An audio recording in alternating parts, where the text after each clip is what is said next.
There we go. That was a loud boom. Okay, a question that I got just to make sure. When you distribute this data and the hash that's encrypted along with it, the point of doing that is that when the person receives the data and the hash, they can also hash the data, and the two numbers should match. So they will decrypt the hash that you gave them. They will also hash the data using the algorithm that they know you used, such as SHA-256, and they should get the same number, because hashes are stable, right? If you change the data, then the hash changes, but if you don't change the data, the hash is going to come out exactly the same, no matter how many times you run it. So the point of all this approach is that the other person has to hash the data also, compare the two numbers, and if they match, they're good. And so that's the fundamental concept at play. So just to connect that part, that's an absolutely necessary aspect of it. Which is why you see on all the websites that have downloads, there's a link there for the hash. Now, that's kind of pointless because the site that downloads the binary and the hash right there, I mean, they're going to lie on one and be honest on the other. Oh gosh, we forgot to just lie about the hash too. So I don't know why that they do that, but you know, well, maybe we'll figure out that that hash needs to be encrypted with, like, you know, that's like a business model for SSL cert vendors, right? They should totally be signing stuff, and then the vendor should be encrypting the hashes that they put next to their software, and it should be like verifiable with an RSA key or, you know, SSL service, something. Anyway, totally digressed. So, back on topic is effectively, now we have this OAuth 2 world, and we now know that it is basically just passwords, and it's basically, if I were to describe it, it's HTTP sessions, okay? We haven't achieved a whole lot other than HTTP sessions. And HTTP session IDs typically rotate and expire, so, well, maybe we haven't achieved a whole lot actually at all. And so, how can we actually take this world, take a tiny step in a different direction, get some big impact? JSON Web Tokens. That's the solution, which is why sometimes people mention JSON Web Tokens and they forget to mention OAuth, but they actually go together and they're together a complete solution. So if someone says we're using JSON Web Tokens, understand 95% of the time they're saying on top of OAuth, okay? All right, so JSON Web Token is this awesome concept, and no technology comes without its ability to bend words. So it's pronounced JWT. Do not know why. It is not JWT, which you would think it would be, but it's JWT. So that's apparently a perfectly fine way to pronounce a W. So he's called Auber. So, or Eber, I don't know how you... Is this like GIF and GIF? I guess it's exactly like that, except these things are going to haunt us. We finally got rid of GIFs or GIF, but yeah, anyway, so. And it's basically a fancy JSON map. So we take a JSON payload, which is just a map, and we have key value pairs in there. And then once we put all the key value pairs in there that we want, we hash that map, that text. Okay, we make it JSON compact serialization, so it's one long string. We hash that string, we encrypt that hash, we put that on the token connected to that JSON data, and we send that, and then that's our JSON Web Token. And so effectively, it sounds small, but we've achieved some very, very significant architectural advantage. So here was our access token previously, and there's our access token now. Isn't that amazing? And this is why I like to show architecture, because if you don't show architecture, almost everybody's going to go, I want the smaller one, right? But you don't want the smaller one. So effectively, I'll just say it again. So a JSON Web Token comes in 3 parts. So I described, basically you take the middle part here, which is going to have information about the user. So here we say we have an access token for Snoopy, and he's an animal, and he's got the following scopes, which is a fancy name for roles. He's going to access to Twitter. Of course, he's got to have access to Twitter. I'm sure he's got like 1 million followers. And then he's got man best friend as another role. And then we have the access, we have the expiration information here. So EXP, IAT is when this token was issued, and then there's a token ID at the bottom. Okay? Then this payload here is going to get hashed and signed, and that thing in blue at the bottom is the base64 URL encoded version of the hash, signed the encrypted hash specifically. Now, the thing in the top is just information that the token creator is putting in and how the token creator created the hash. Did it use SHA-128? Did it use SHA-256, SHA-512? Did it use an RSA key? Did it use a symmetric key? What was the key name? So it puts that information in the top, so that way somebody who receives the token, they have enough information to hash the data themselves, compare the hashes after they've decrypted the encrypted hash that they got, and they can check the token's validity right there, only having the right key material and the information that's presented in the token itself. So this sounds fairly complicated maybe. It sounds like something we don't want to do, but we don't have to do it too often. But it does provide some very, very significant architectural impact. Talking for 2 hours straight and drinking water, not drinking water is not a good idea. Okay, so quick recap of what we had. Someone would log in via LDAP. We would make and generate a random pointer, and we would send that pointer back to the user after inserting information about the user and how long the pointer should live. And effectively, we had the client holds no state, and it holds a pointer, and the server side holds a state, HTTP sessions. Okay? Now what we have is someone logs in, we take information out of LDAP, just as we're doing, we put that in a JSON map using the format we just saw, and then we sign that JSON, but we hash it, we encrypt the hash with the private key, we put the signature, that's that resulting string, and we send that back to the user, and on our side we just keep that little token ID. So just in case we want to forcibly log out a person for any reason, there's part of your answer, is we have that little ID, we just store a database of IDs in the back, so if someone reports their device stolen, or they're fired, or there's some reason we have to disrupt their login, we pop that ID out of the database, and now when the token comes in, we can check it. So all the information about the user is now sitting on the user's mobile device, and the user holds state, and the server side holds a pointer. That is night and day different than what we previously had, okay? So if we have 6 million mobile devices, we have 6 million copies of state on the back, and each mobile device will hold that user's identity information in that JSON map. And they're going to send that just like they do with a regular OAuth 2 access token. So the whole process is the same. We have a form login with the username and password of the person. We can optionally have a password and username and name of the application itself. That information gets sent over. It's verified. We scoop out the information from LDAP that we know we want. We put that in the JSON map, we hash it, we sign it, we encrypt the hash. That's called, the short version of that is called signing. It's only useful to people who know what signing is, so we hashed and encrypt, and we send that over to the client.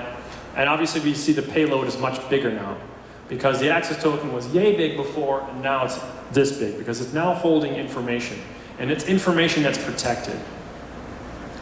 And so, just as before, we're now sending that access token with every request, and nothing is very different. It's going to go, and eventually, bam, they're going to get a 401, and then they're going to have to refresh. They're going to send a refresh token, they're going to get a new access token. So, effectively, what we've done is we've moved all the weight of our users in terms of state from the back end to the front end, and now every request that comes in, we can check it at the gateway layer. We can check that access token to see if it's true or not by simply using the public key. We don't have to hit a store. And so if we wanted to, if we wanted to do forcibly logging somebody out on the access token level, every time we see an access token, yeah, we got to check a database for the pointer's existence, and that's a database hit. But if we just do it for the refresh token, which could be only maybe like once a half an hour, maybe that's acceptable, then we don't have to check the access token every time that the person comes in. We're going to say we're going to do that. We're going to only check that pointer every half an hour on the refresh. And we're going to let the access tokens through if the public key check passes, and the date is not tampered with, and the expiration date inside the token hasn't expired. Okay? If those things are met, we let the thing go straight through and we don't hit any state. So before, we were having 3,000 transactions per second coming in, resulting in 3,000 transactions per second against our token store or against our LDAP system. And now, all those tokens can get verified with a public key check, which is all doable in memory without having to do a network hop. So all that traffic can be verified right there on spot, in memory, in CPU cost, and dropped if it's invalid. So our 3,000, we still have our 1,000 username and password sends per day. That logs the user in. We generate the token, we send it, and now every time the token is sent, we're simply verifying it. We don't make any checks against backend state. Every copy, every gateway server that is sitting there in the front line is going to have the public key of the gateway on it, and the private key will be held in the back pocket of the gateway also. And so now what that means is that our security system, in terms of being a center point of failure outside of pure I/O, right, is processing only 0.55 transactions per second all day. That's if we refresh our access token once every half an hour and we check the state to see if the token ID is still valid every refresh. So that's 0.55. We went from that thing holding 55% of the traffic to holding 0.55. That's several orders of magnitude better, okay? The second aspect that is very good is that we can give the public key to all the servers in the back end, and they can also check the token. So that's a very, very, very major thing. So that white key represents the public key, and the black one represents the private key. The private key would stay very, very firmly on the gateway. That private key is held by the same thing that generates the tokens, and it's only the thing that generates the tokens that has the private key. The public key is widely distributed. And if you need another analogy, I like to say that it's like minting money and verifying that money is real. Right? So that token server is the mint. It can make money. The tokens are the money. And everybody can verify the money is real by holding it up and see that it has the official seal. That holding it up to see if it has the official seal is basically using the public key. And like I say, one private key and public key pair can last for a very, very, very long time before they have to be rotated. Months, potentially years. I mean, certificates last for 2 years. That's how long they say that the keys are valid for, effectively what they're saying. And so you can distribute that public key on every machine. You can put it in the Docker image, and then boom, put it right there. Because the public key is not secret. Right? The secret comes in on the wire, which is the access token, right? And so now you're able to verify security from front to back with a small change. So it's very huge. Now this fundamentally changes our back-end security. So whereas before, service A would say to service D over there on the edge, hey, I need all of Joe's salary information.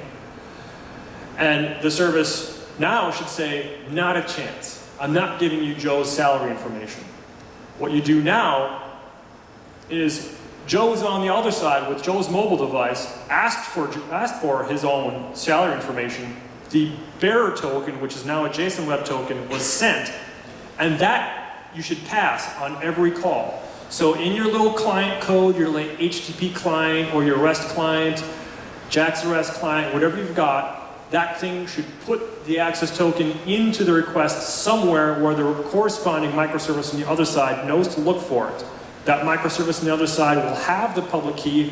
Should be given in advance at build time, and now can identify and verify all tokens sent its way using just the public key. No network hop. So if microservice A asks microservice D for Joe's salary information, microservice A better be able to present Joe's access token to prove that Joe is actually on the other side and is therefore authorizing that microservice to get that salary information. Without this, you have the ability for any service to say, hey, you know me, give me everybody's salary information. You don't want that. That's how you get mass downloads of data like credit card information stolen from your companies, because one server is literally going to give anything that other server asks for no matter what. And that's how you get these big security holes.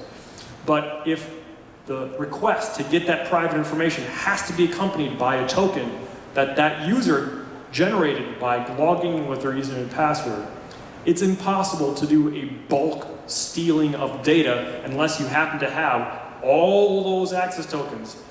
Good luck. I mean, we've really ramped up the level of security significantly. All right, now we've switched our security, and Latveria wakes up again, and it's nice daytime for them. It's nighttime for us, and we're all sleeping, and they decide to come attack us from their parallel universe that they live in. And so here we go. They're generating and they're trying to fake, they're trying to guess, brute force guess bearer tokens, just like they would try to brute force guess passwords. So they're generating 6,000 TPS in addition to the 3,000 TPS. Now what happens? How does this play out? Effectively, what this is going to mean is that that gateway is going to see what's presented as an access token, and the first thing that's going to do is try to check the hash. Now, obviously, if it doesn't even do a good job of even trying to look like a JSON Web Token, having those 3 parts, it's going to drop it immediately. But if it does have the 3 parts, it's going to check the signature on the token, and if it doesn't validate, it's going to drop that token on the floor. It doesn't have to check the store. This is now happening in memory with just CPU in memory, and we don't have to make any network hops, and we can scale this up by throwing hardware at it. Okay? So we're able to stop all bad traffic cold at the gateway, no external calls. How awesome is that? So basically, we're not affecting any of the back-end systems, and we aren't overloading our token store when we're doing our refreshes once in a while. We aren't overloading LDAP. LDAP is totally protected, well, at least in this portion of it. And so all of that extra 6,000 TPS gets dropped on the floor, and the 3,000 TPS that's healthy makes it through the gateway, and it can be verified, and we can process that stuff. So the evil people of Latveria can send a whole horde of attackers at us, and as long as we've got enough CPU, we're good. And that's a very awesome problem to have. So we're not checking disk, we're not doing anything, it's all right there in local memory and CPU. So we can take a lot of hits without ever having even barely blinked. Okay. So that's the fundamental concept of OAuth 2 with JSON Web Tokens. And before you ask the questions, I'll make one sentence for you to take away to understand the difference between OAuth 2 with a regular access token and OAuth 2 with a JSON Web Token. OAuth 2 with an access pointer, that small little thing, is an HTTP session. OAuth 2 with a JSON Web Token is an HTTP cookie, a signed HTTP cookie. And so basically you're offloading all the state, and all the architectural differences is the differences between HTTP sessions and HTTP cookies. So the fact that they're both called OAuth 2 is extremely misleading. So you may be using OAuth 2 now, but if you're not using the JSON Web Token version of it, you have an entirely different architecture. And the problem with these types of token systems is that for auditing purposes, if you need to know who that was a year in the future, you need to keep the token. And then you have a token store that's growing in size. So your center point of failure is growing in size. That's a really bad thing. Most people, what I have discovered is in real life, people are fine using OAuth 2 with small access tokens for the first couple of years, and after a couple of years go by and your users have increased, hopefully you don't have the same number of users, the users have increased, the amount of tokens that they have stored over the course of years has increased, and so that token store grows to be pretty large, and 5 years in they're thinking, this thing is failing all the time. How can we fix it? Delete all your history of tokens. Well, we can't do that because there's actually laws that say we have to be able to see who that was a couple of years ago. So they're stuck.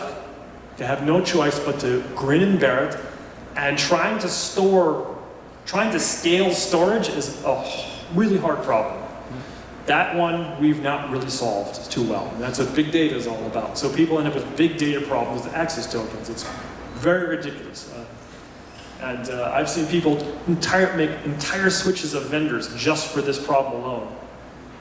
Anyway, go ahead with your question. Just wondering if you could explain the public key check. In the public key, you can encrypt something but not decrypt it. So how are your token coming in? What are you verifying? Right. So we'll do a real world scenario scenario. So you log in to me, and this is the back-end services over here. Okay?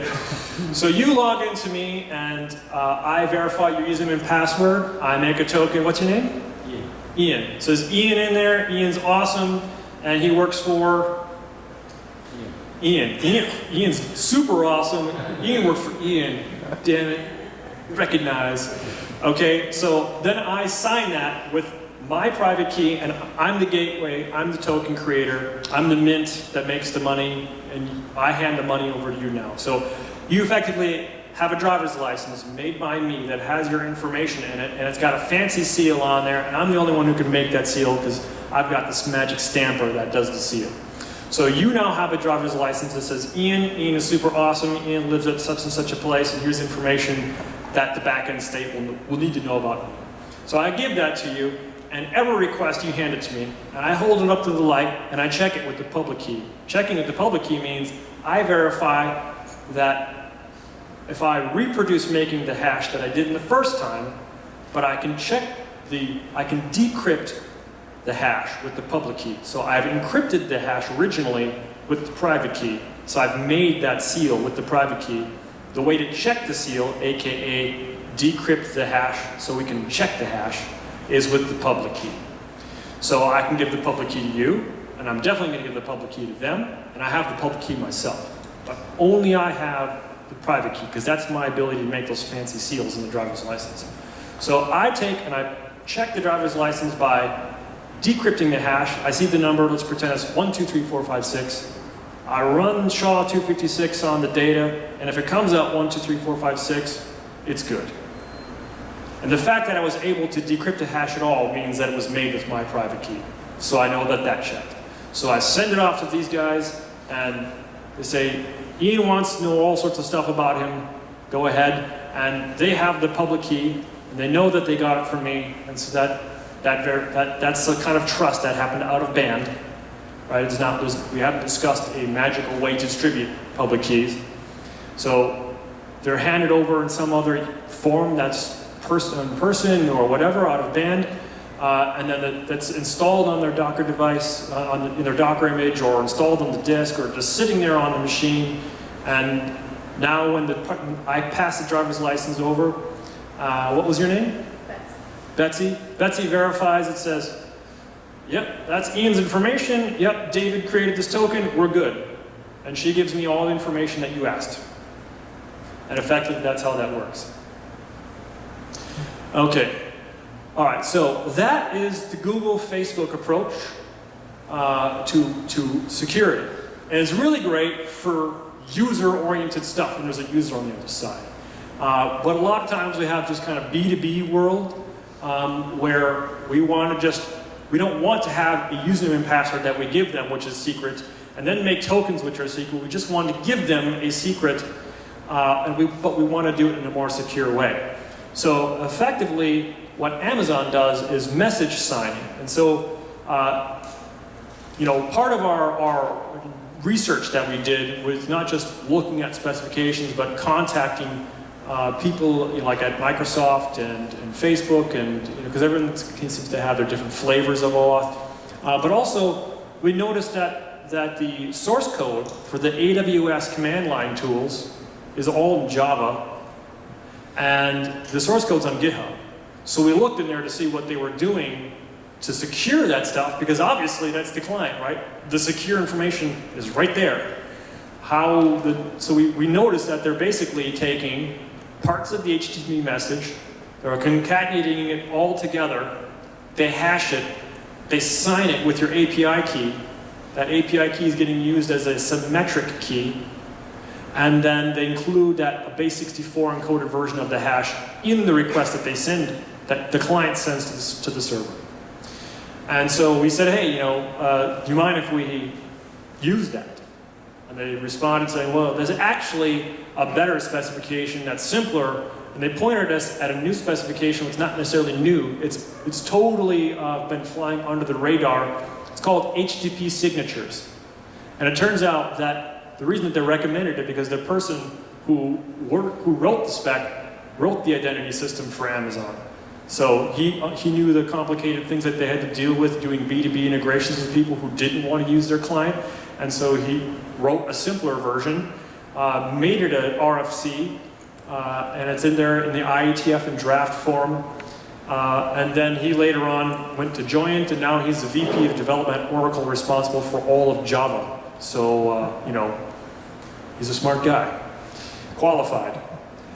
Anyway, so this is the problem with this spec is it's only 20 pages, which is probably why it failed. Because it should be like 50 pages, and it should dance you around a bunch of different things, and it should rename everything. But it totally got it wrong, and it's very easy to read, and it's very easy to understand. It has a lot of examples, and it's more code than text, and you can implement it in a day. So it's pretty terrible. I would really not recommend it. And if you're looking to be a spec author at some point, do not use that as a reference, because you will not make a lot of money as a spec author, because you'll be done. You'll be out of work. And like, I got it finished in a week. Everybody can read it in a day. They're like, how are we going to sell training? So anyway, so here's how this basically works. We have our same old authorization header. And instead of the scheme being basic or the scheme being bearer, it's now called signature. And we have 4 parts that come after that. So we have 4 name key value pairs that come after that. First one, what was the name of the key that made this signature? Obviously, we can't check the validity of the signature unless we know what key was used. So we need to have the name of the key. Second, we need to know what hashing algorithm was used to make the hash. So obviously the hash we made with HMAC SHA-256, so really that's shorthand for asymmetric using HMAC. HMAC is a style of encryption. It's a symmetric encryption. SHA-256 is a hashing algorithm. So the shorthand for a digital signature is typically the encrypting and the hashing. So HMAC is encrypting, SHA-256 is the hashing. So basically what we're saying here is we protected the data by hashing it with HMAC, with SHA-256. We encrypted it using an HMAC symmetric encryption, and that's the key ID that we used to encrypt it. Now, we need to know what data we hashed. Okay? We can't actually verify anything unless we know what data we hashed. So what we have is a technique where we're going to list the headers that we signed, and what we're going to say is the agreement between both of us is that when I create a signature as the client, and when you verify the signature as a server, I'm going to basically take and make a big long string by taking headers that I want to protect, and I'm going to concatenate them together, their name, followed by a colon, and and a lowercase version of, and the value. So we're going to lowercase the header name, put a colon, then the value. We're going to put a new line and the next header that I want to protect. And I, as the client, get to basically choose the headers that I want to protect. And of course, you as a server have the ability to veto and say you didn't protect enough of them, or you didn't protect the ones that I'm concerned about. But the client basically says, here's how I made the data that I'm going to hash and encrypt with my symmetric key. So here we're saying that the contents link header, the host header, the date header are all part of this string that I made. And this last one, called request target, is a virtual header that the specification defines, which is basically the HTTP method, which is post, and the URI, which is that thing. So effectively, that's how we're able to protect the HTTP method from being changed on the wire.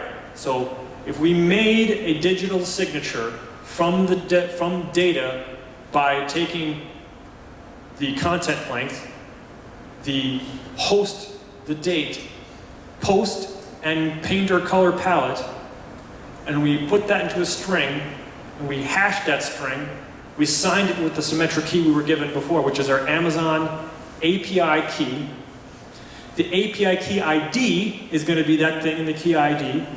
And obviously, we're not going to distribute the API key value itself to anybody because we're not total idiots. It's sort of like knocking on the door. I got this key. Can I come in? Yeah, you're not supposed to show that to me, but yes, come on in. You know. And so, you know, we sign that. We put the key back in our pocket, and then we take the signature. We're base64 encoded. We put that in the fourth counterpart, which is the signature. So that signature is there, just like in the JSON Web Token, but it doesn't protect our identity necessarily. It protects all the HTTP message. So if we wanted, at this moment, it actually protects just the headers that we've selected. If we wanted to protect the body, the specification in its 20 pages tells us how to do that. It says, go read the HTTP specification called Message Digest. There's actually an HTTP header called digest, and there's a whole RFC about how to digest the body and put the value of the digest in the header. By the way, digest is another way of saying hash. So be warned, those two things are identical. So effectively, there is already in existence an RFC that shows you how to create a hash and put the hash in the HTTP message. Now, obviously, that by itself isn't secure because anybody can change the hash. So we have the same problem of our changing the score, right? But what this specification does is allow you to sign that value with a key that you have and you keep in your pocket. And that's effectively how Amazon secures their several $1 billion worth of revenue that they do on EC2 and AWS every year with B2B calls and billions of people on the other side. They're just issuing, all of you, each of you have your own dedicated API ID, key ID, and key value. And that Amazon client is basically doing a SHA-256 hash of the body, including that plus all the headers and the post information, the HTTP method and the URI, and making a hash of that, and then it's encrypting that hash with your API key value, and it sends that to Amazon, and then Amazon checks all the HTTP message, body included, to see if it's been tampered with and to see that you made it. And what they're able to do with that is if someone changes the body, say you order 10 machines, and they change it to 1,000 machines, and you get a monster bill, you have no ability to say, well, I actually sent the request, but the request was tampered with in transit. I didn't ask for 10 machines. I asked for 1,000. I didn't ask for 1,000 machines. I only asked for 10. And Amazon has what's called non-repudiation, which is a fancy way of saying they know you lied. And so they're able to guarantee that all the requests that they get are authentic top to bottom, whereas OAuth 2 can't do that. OAuth 2 is signing and hashing your driver's license. It's basically creating a driver's license. And whatever you buy, you show your driver's license to show that's you. There's no proof that you actually were the one to purchase it, or that you purchased that quantity, you know? And so if you were like in a store and you go and pay for your food and you put a certain amount on the tip, they of course checked your ID, but they go to change your tip value to add another 0 on there because they're really awesome. They think that they were more awesome than you thought they were awesome. And so they add another 0 on there and they send it over with your verified, with your signature on there, but it doesn't verify the data. And so effectively, JSON Web Tokens are able to verify the identity information, but it can be put into any HTTP message and there's nothing to verify the message itself. And the only thing that proves that you're on the other side is that you have the token. But if you drop the token on the floor and someone else goes and picks it up, they can beat you. And then they can ask for all sorts of stuff. The big difference with HTTP signatures is that the big difference with HTTP, this is a simplified version of it. The big difference with HTTP signatures is the real secret, which is your API key. It never leaves your system. All of the requests that you sent, you have to generate a new signature to match the message. And so typically what you do in HTTP signatures or in any message signing technique is you have something in there that you know is going to change, like the date header. So this simple 20-page specification says we recommend the minimum header you have to sign is the date header, and it should be current. So on the other side, so basically no one can just grab, because obviously if you don't change the data, the signature is going to come out the same, and then it becomes effectively a token that can be stolen. But if there's something in the HTTP message that's different than the HTTP message before it, then you have to make a new signature, and you have to keep doing that. So you're continuously proving that you have the key, but never sending the key. And so you can do this in plain text HTTP. You do not have to use HTTPS as you do have to use with OAuth 2. So there are several ways that you can combine message signing with OAuth 2. So OAuth 2 has a process of grants. So grants is logging in. You log in with the username and password. Well, you could maybe log in by signing a message. And now no passwords are sent on the wire. Now, of course, the access tokens that come back, they're stealable. And that brings us really to the last and final, and I'll just sort of say, one technique, this is different. I've painted these keys green to show that they're not the black and white asymmetric public-private key. One approach to securing point-to-point communication from server to server is server A gives server B a private key, a secret key I should say, a symmetric key. And only server B has that symmetric key. And server B is now required to use the HTTP signatures specification to sign the message that server B sends to server A when it wants to get any information. And so if another system tries to contact server A says no. Only if you've got this key, and I know who I gave it to, and they're authorized to do it. And then server B can scale up on n number of machines with n number of IP addresses, and we don't have to add more IP addresses to the knowledge of server A or the knowledge of the network in the middle. So effectively, we can scale server B n number of times as much as we want. It has now elasticity, but still has the ability to prove its authenticity. So, are we starting to see a little light? Maybe we can combine the thing that protects the user's identity and the thing that protects my ability to prove that the server is the one that should be talking to me. So now whitelisting is gone. I have elasticity, and I have the ability to authorize the user on the other side. So we're going to see kind of how that pans out. We'll do this part really quickly because it's the end of the evening. But here's an analogy. So on top of the analogy that OAuth 2 before JSON Web Tokens is HTTP sessions, and OAuth 2 after JSON Web Tokens is HTTP cookies. A JSON Web Token is a driver's license, or let's put it this way, a passport without a picture. Does that scare you? It should. So there's enough information to prove that the passport is authentic, but if you drop it on the floor and pick it up, someone is you. There's no picture to reference the person holding the passport.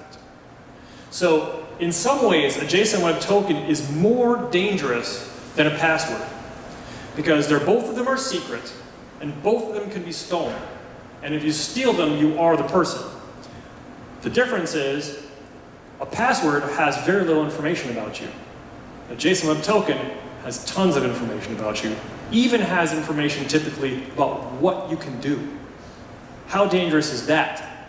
So now, if I have the ability to steal passwords, I have the ability to steal tokens. And so what I'm going to do is, I'm a smart attacker. I'm not going to just grab every token I get, and I'm going to bang on the front door with it and eventually get detected.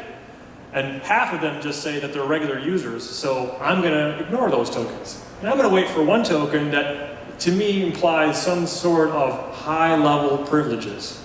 I'm going to wait for that token, and when I see that token, I will walk straight through the front door, just me, not a horde of people, just me, and I will walk in, I will get what I want, and I will leave, and you will never know that I was there.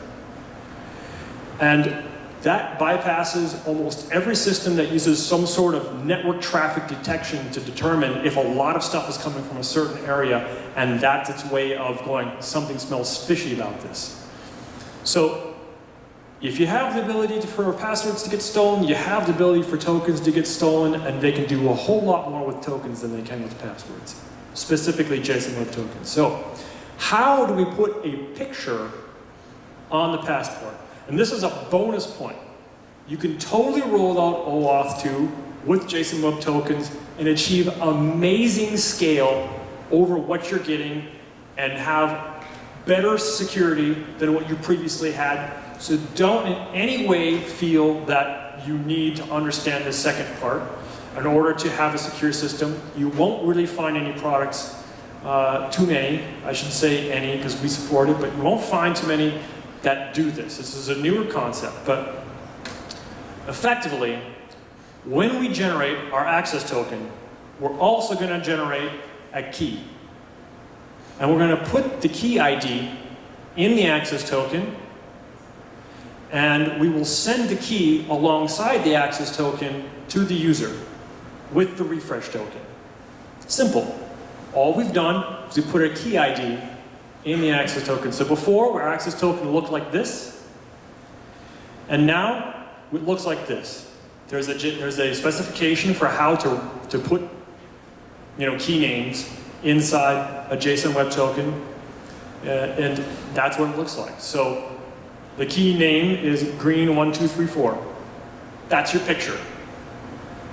So what we're going to do now is someone's going to log in as they normally would do, and then on the bottom there you see we have an access token, we have the refresh token, and then we have base 64 value of a key. That base 64 is going to decode to effectively this, which is the key ID and the key value. That lowercase k is effectively the base 64 of the key value. And so when the user logs in, they get an access token, which is the passport, and then they get their picture taken, and that picture taken is effectively that key. So now, when the user sends a request over, we're going to use both the HTTP Signatures spec, and we're going to use OAuth 2 spec.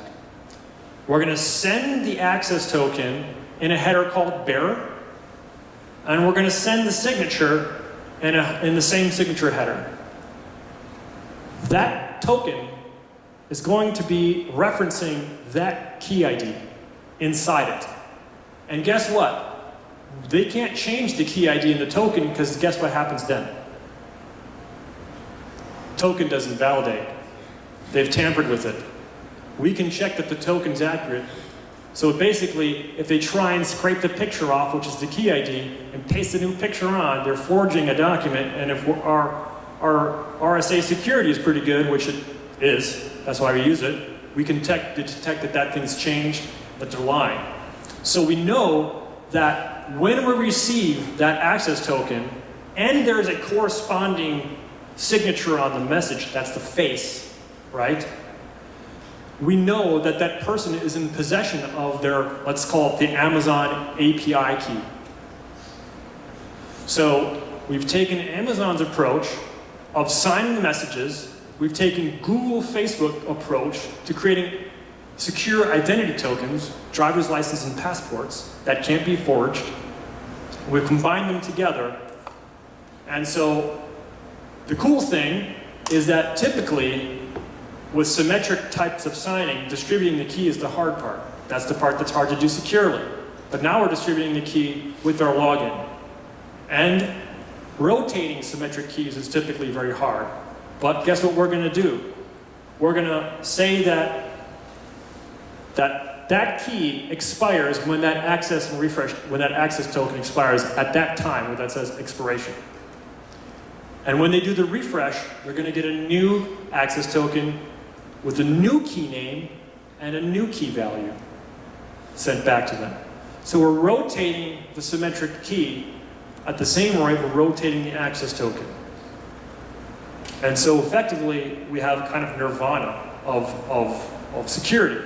And the part that's vulnerable is just this part, where we're sending the username and password over, or we're sending the refresh token over, and we're getting it back. But truthfully speaking, that's the only part.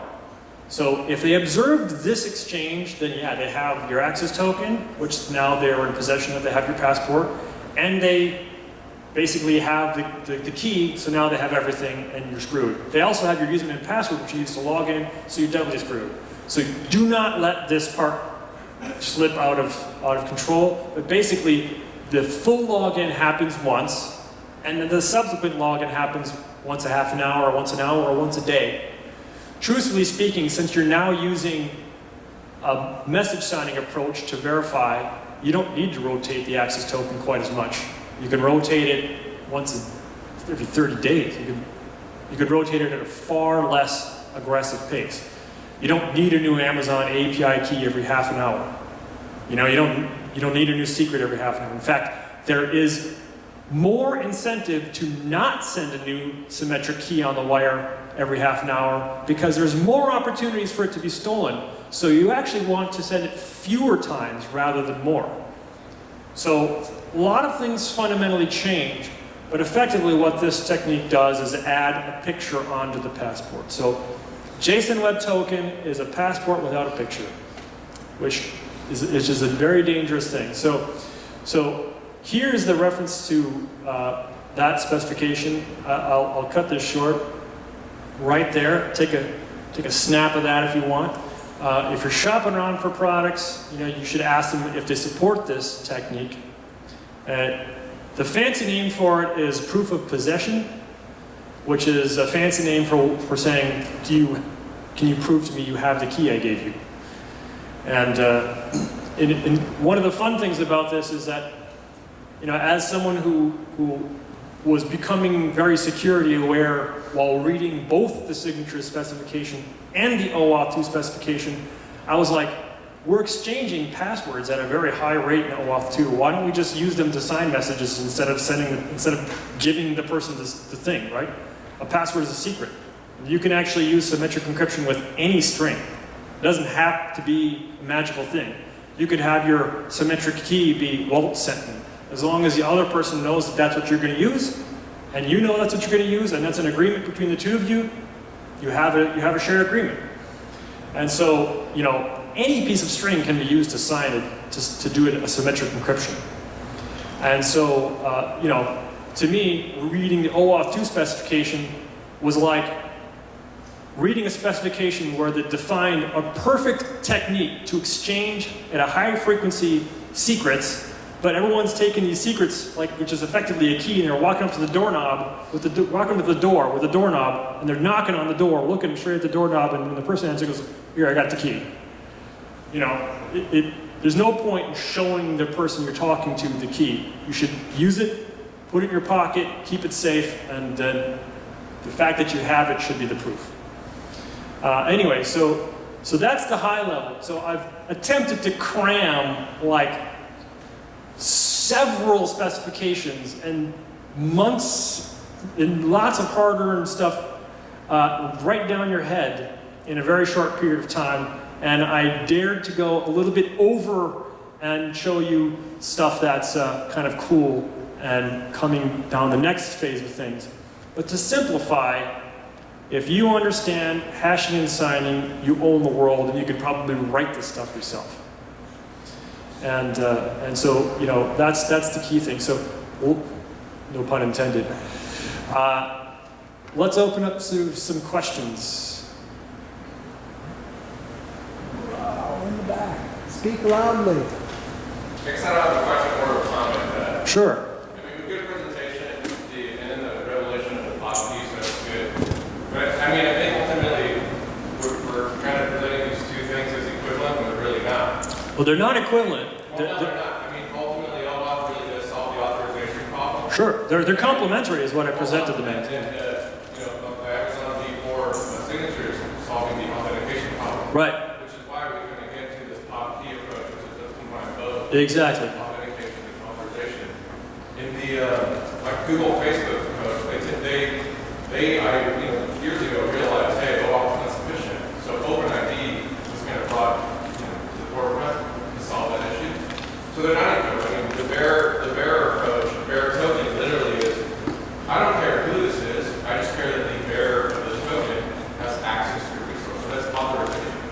So in confounding authorization, while they're very closely related in authentication, we're kind of putting these two things at, saying one, maybe has weaknesses that the other doesn't, when really they both have pros and cons, but because for different reasons, they're solving different problems. I fully agree. So OAuth 2, and that's why, as you just said, they're presented together. So I appreciate the fact that you point out that they're complementary, and that's why the end of the presentation is there, to show that they are complementary.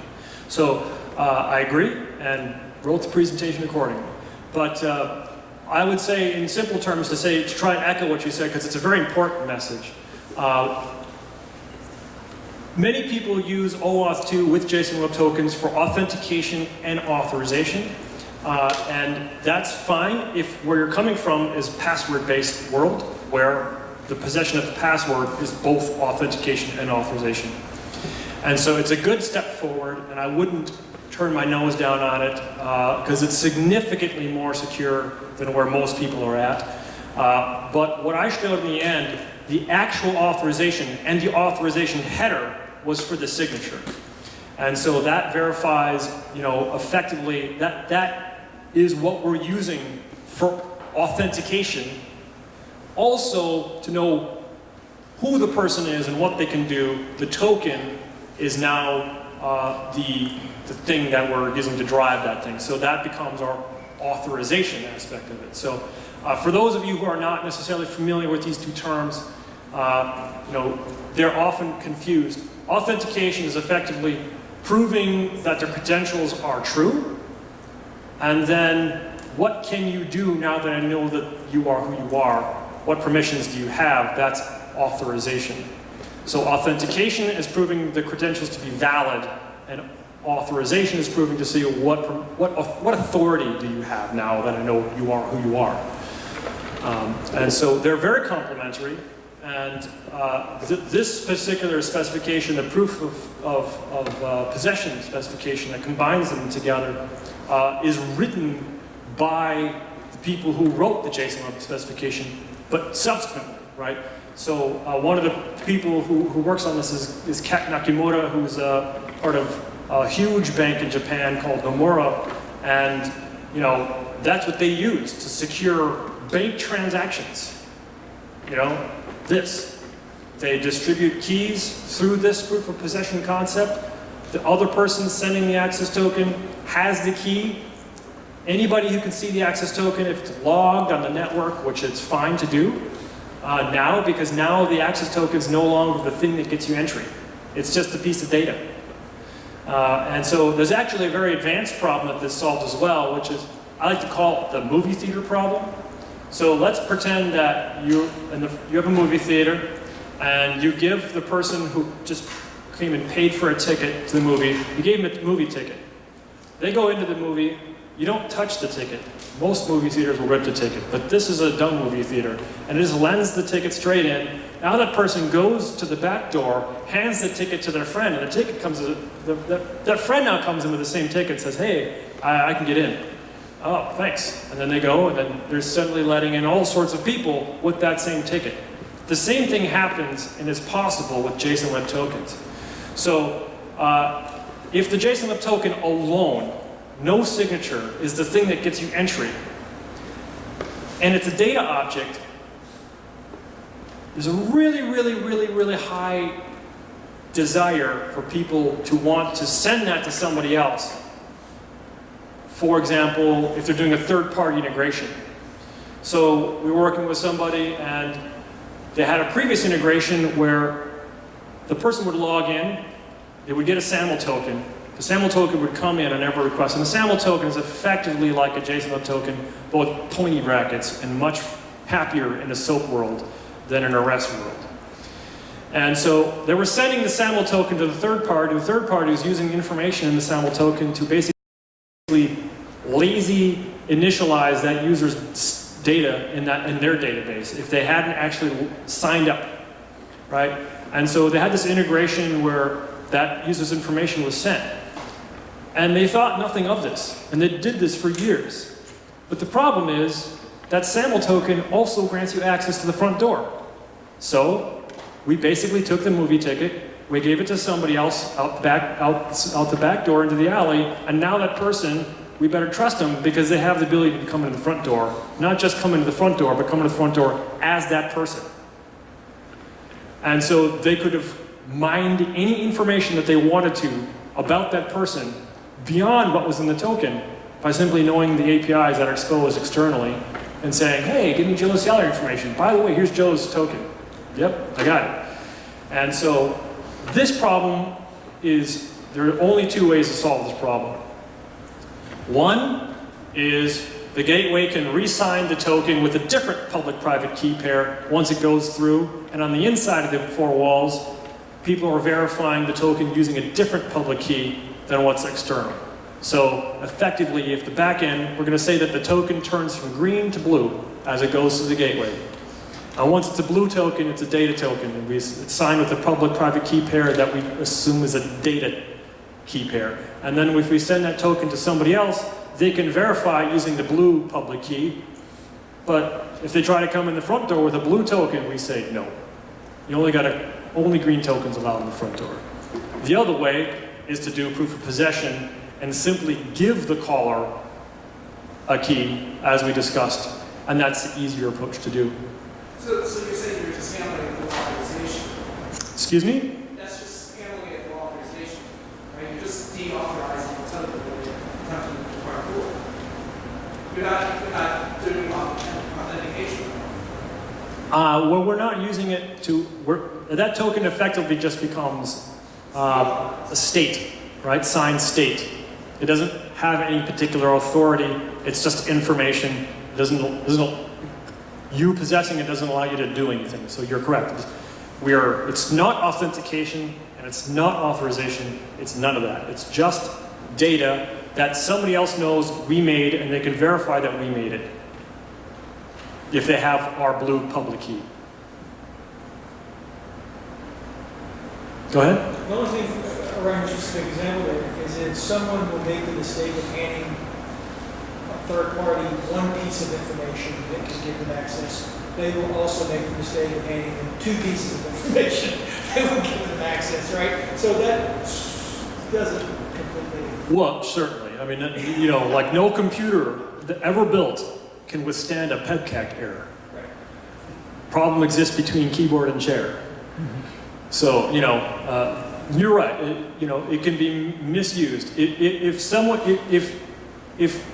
you're the kind of person who stores your password in a sticky note under your desk, you know. Or if you're the type of organization that hands someone the SAML token. Right, exactly.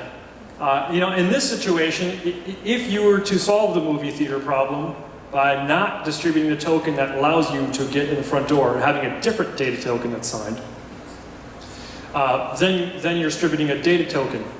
You're ripping the ticket.